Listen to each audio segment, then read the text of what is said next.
On a dusty road outside Damascus, heaven stopped a man who had blood on his hands and called him chosen. Not after he cleaned up, not after he apologized to the families. Mid-stride, mid-sin, mid-mission to destroy the very people he would later die for. And if you clicked on this video, I already know what you're carrying. You believe there's a version of you that God would have picked, and it isn't the one sitting there right now. You think the mark on you got smudged somewhere around the third or fourth time you did the thing you swore you'd never do again. Stay with me, because the next 20 minutes are going to take that belief apart, piece by piece, and I don't think you're going to be able to put it back together the same way. I want to tell you about two people. Same town, same failure, same private sin that neither of them could shake for years. Two roads out of the exact same place, and only one of them ended where God intended. I'm going to walk you down both of those roads today, because one of them is the road you're already on, and you may not know it yet. The first one, I'll call Ray. Ray drove a truck for 18 years. Big guy, quiet, the kind of man who fixed other people's cars in his driveway and wouldn't take money for it. And somewhere around 34, Ray started drinking in a way he couldn't explain to anybody. Not his wife, not his brother, not the pastor who kept inviting him to men's breakfast.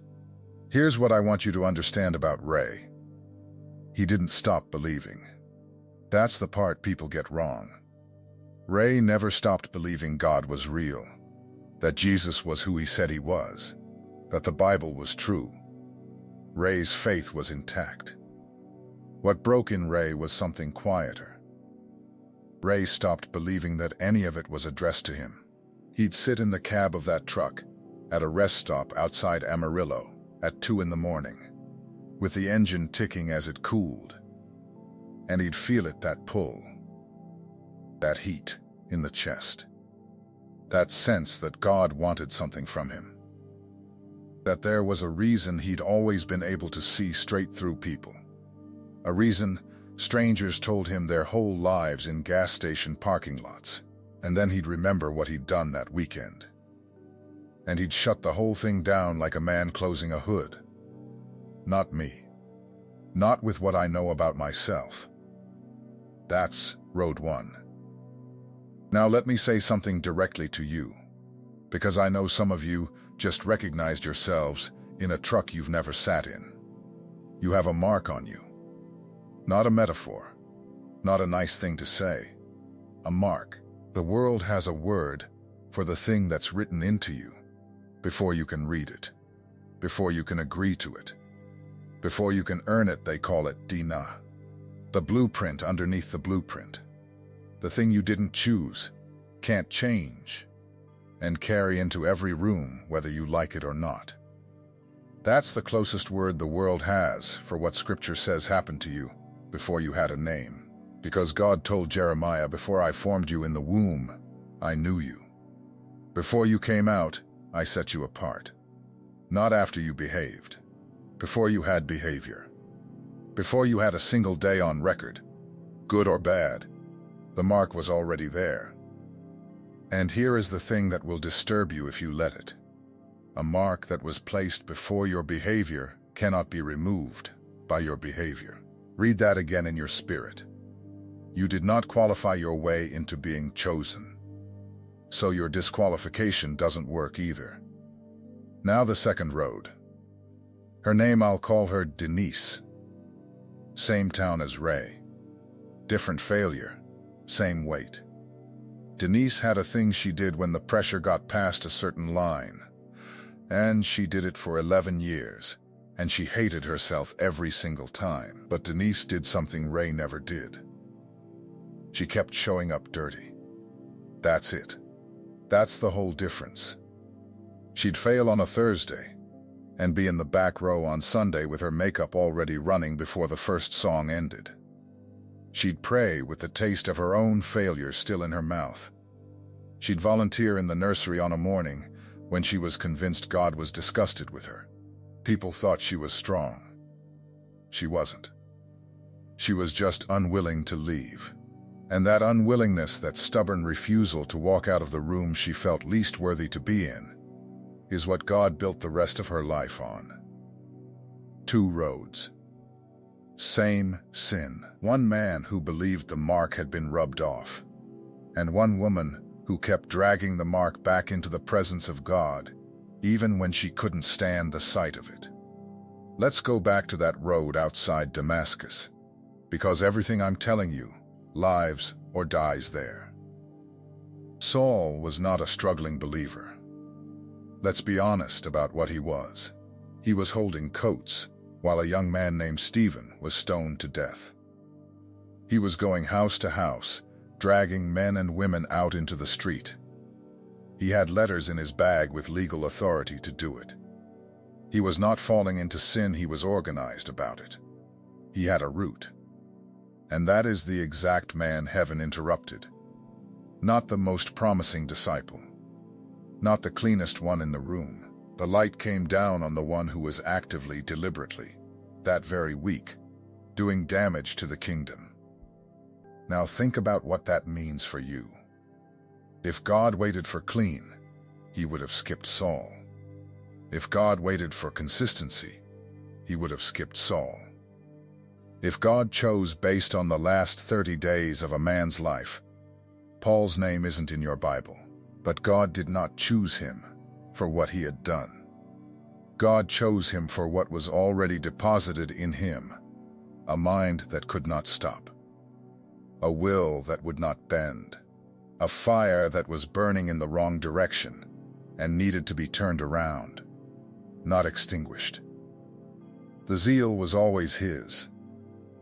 It was just pointed at the wrong thing. And I really wonder how much of what you call your sin is actually a holy thing pointed in the wrong direction.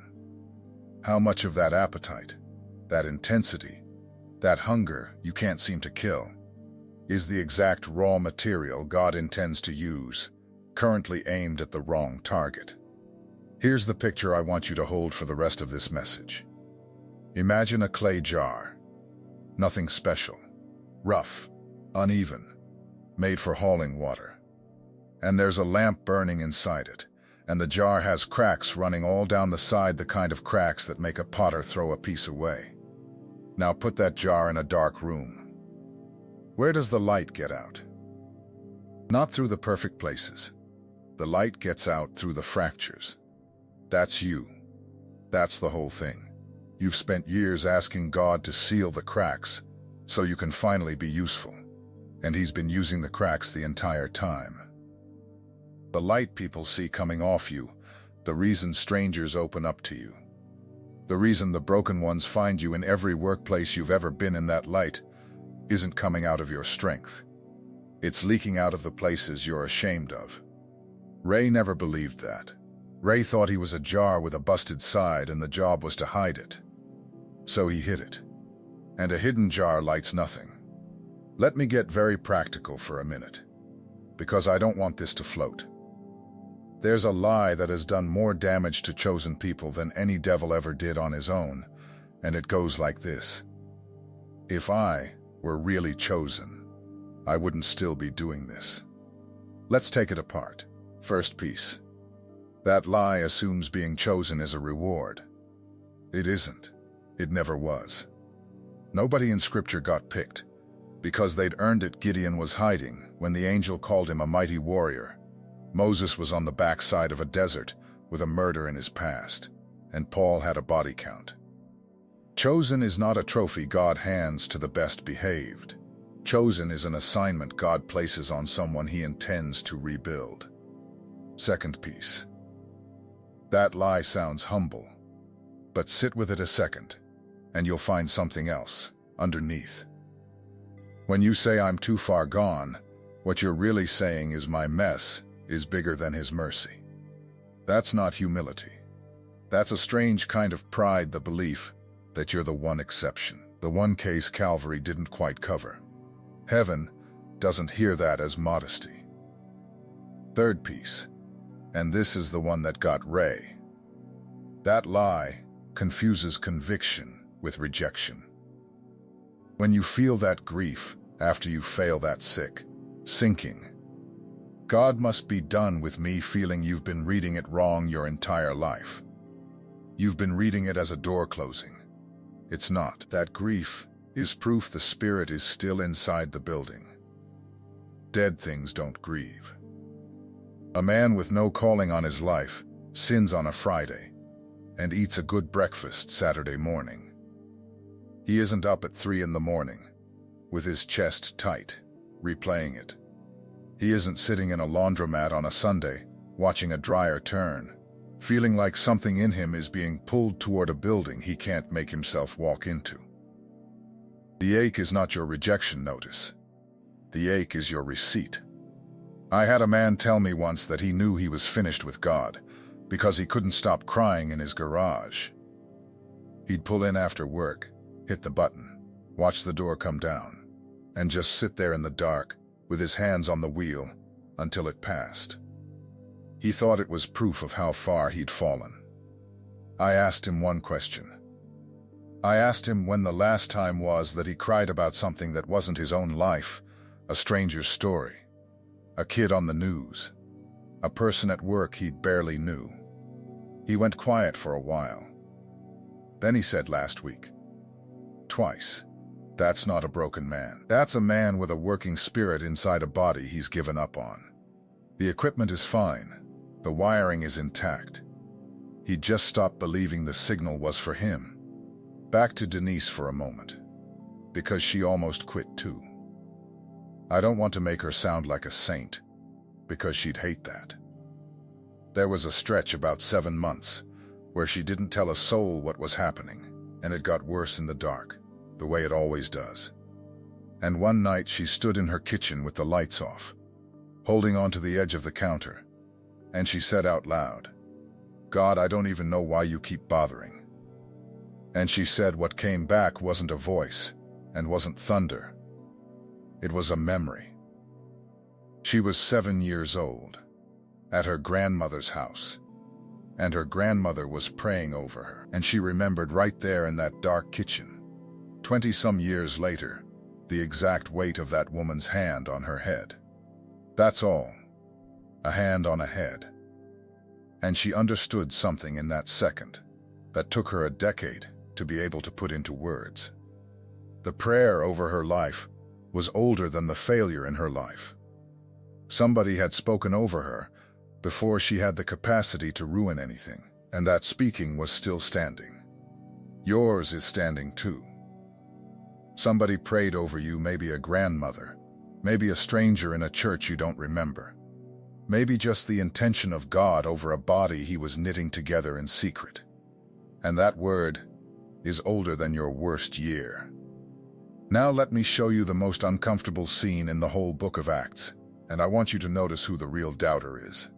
After the road, after the light, Saul is blind in a house on Straight Street, and God speaks to a believer named Ananias and tells him, "Go lay hands on him." And Ananias, a good man, a faithful man, a man who was not doing anything wrong, argues with God. He says, essentially, "Lord, do you know who this is? Do you know what he's done? Do you know what he came here to do?" And God's answer is one of the most stunning sentences in Scripture. He doesn't defend Saul. He doesn't minimize the record. He just says, "Go, he is a chosen vessel to me." Chosen vessel.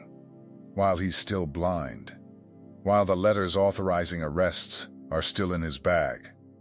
While every person in that city with any sense would have told you that man was a monster, chosen vessel. And I need you to hear the thing hiding in that story, because it's not really about Paul. It's about Ananias. It's about the fact that the people around you may never be able to reconcile what they know about you with what God is doing in you. Your sister may not be able to. The people from your old job may not be able to. Sometimes you won't be able to. That's fine. Their agreement was never part of the requirement. God did not ask Ananias to approve the choice. He asked him to go lay hands on it. So what actually got marked? Not your record. Your record is a mess, and so is mine, and pretending otherwise is how people end up hollow at 50. What got marked is deeper than the record. It's the thing that makes you weep at things nobody else in the room noticed. It's the reason you can walk into a house and feel the argument that happened there an hour before you arrived. It's why you've been the one people confess things to since you were 14 years old: teachers, co-workers, strangers, at a wedding reception, standing outside, by the parking lot, while the music played inside. You've been carrying a receiver your whole life. You just assumed everyone had one. They don't. That's the mark. It's not written in your behavior, it's written under it, the way a signature sits under paint. And the enemy's entire strategy with people like you is not to remove it. He can't. His strategy is to convince you the paint on top is the whole story. I want to tell you something about myself, and then I want to give you something. My name is George, and the reason I make these videos is not because I've got it all sorted out. It's because for about 6 years of my life I was Ray. I had the calling and the failure in the same body, and I made the decision that the failure was the truer of the two. I stopped praying out loud. I still went to church. I just sat in the back and let it happen to other people. And when I finally came out the other side of that, what changed wasn't my behavior first. What changed was that I finally understood what had been placed inside me before any of it. And once I saw it, the behavior started losing its grip. Not overnight, but it started losing. That's the reason I put together what I put together. Because I don't think most chosen people are failing for lack of trying. I think they're failing for lack of knowing what they are. What you just experienced was not content. It was a mirror. And mirrors demand a decision. If you are ready to go to the root, to finally understand why you think, feel, and perceive differently from everyone around you, the secret protocol carries the 7 keys that reveal what God placed inside you before you ever drew your first breath. Full audiobook included for every moment of your day. Plus, the Awakening Map, as a bonus, the 5 stages of spiritual awakening, mapped with clarity, showing where you are right now and what the Spirit is releasing in this season. Link pinned in the first comment. Not for much longer. And you did not make it to the end without a reason. Now, back to Ray, because I owe you the end of his road. Ray sat in that truck for 11 more years telling himself the same sentence. Not me. 11 years of feeling the pull and shutting the hood. And here's what nobody warns you about that road.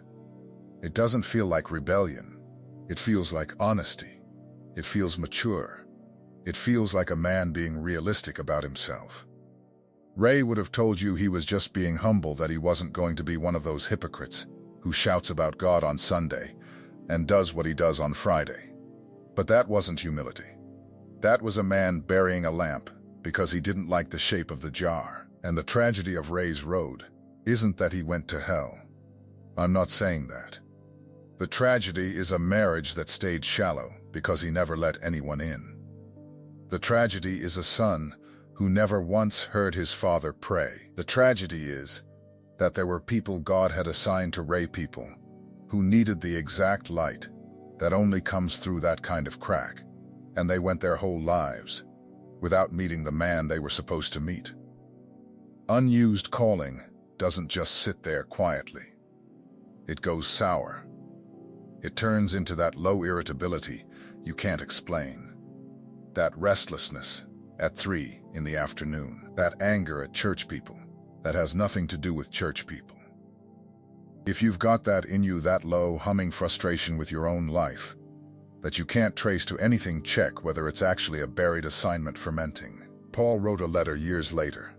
A grown man, an apostle, a father to churches, and what he wrote should have gotten him removed from ministry by modern standards. He said, "The good I want to do, I don't do. And the thing I hate, that's the thing I keep doing." Present tense. Not used to. Not before I was saved. Currently, the man writing half your New Testament was, at the time of writing, in a fight he had not finished winning. He calls himself the chief of sinners, not was. He talks about a thorn he begged God 3 times to remove. And God said no, and left it in him. Left it in him. So let's be very clear about the standard we're working with here. The greatest missionary in history was a man with an unresolved weakness, a pinned-down thorn, a daily fight, and an active memory of the people he had destroyed.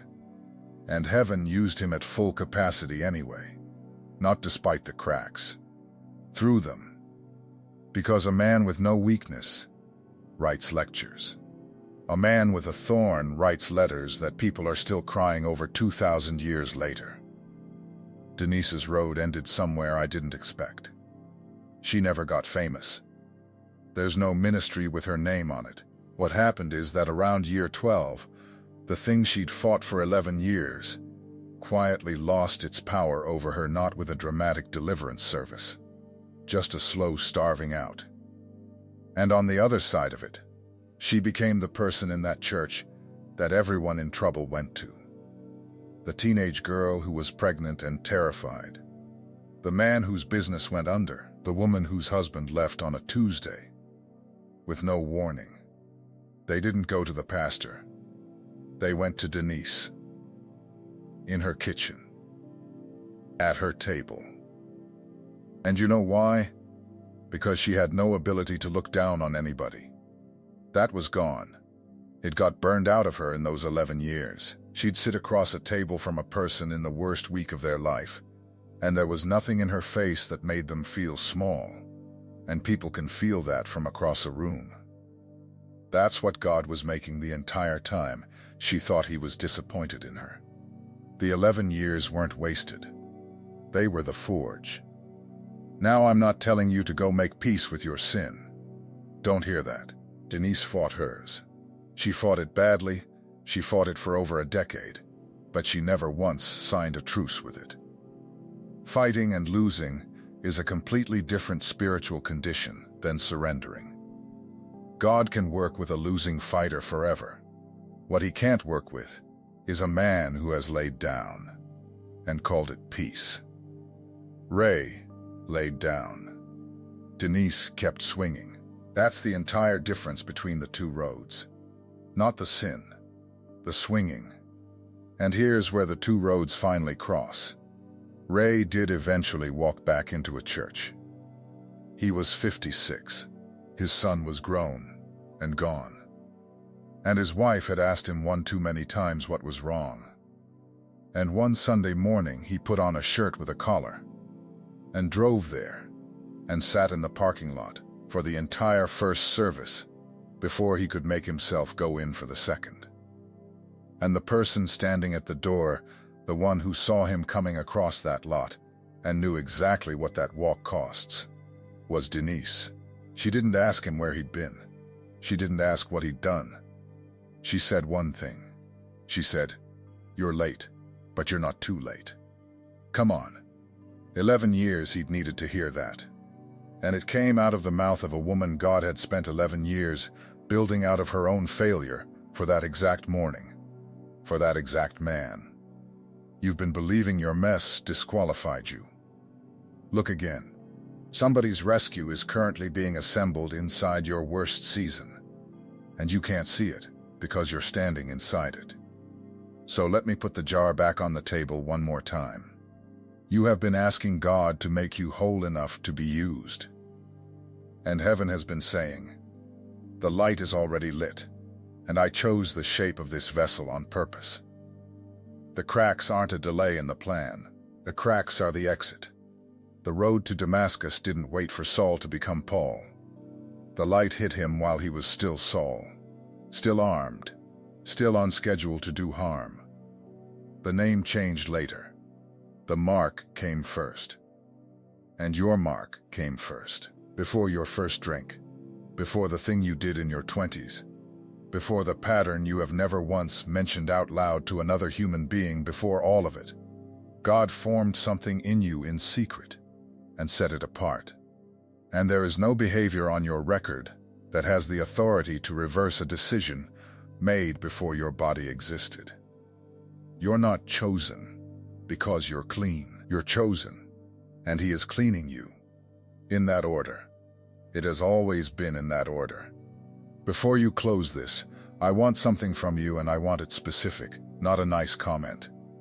Tell me the age you were when you first decided you were too far gone. Not the year, the age. 14, 26, 41. And then tell me one place you've been carrying that verdict: the truck, the kitchen, the back row, the parking lot. Just the age and the place. I read those, and I want you to see how many people are typing the same age you are. Because that's the moment the enemy got you to bury the lamp. And I want you to be able to look at it, in writing, in your own words, with a date on it, so you can finally see it for what it was. It was a lie told to a chosen vessel on the day the light started leaking through. And the light is still on in there. It never once went out.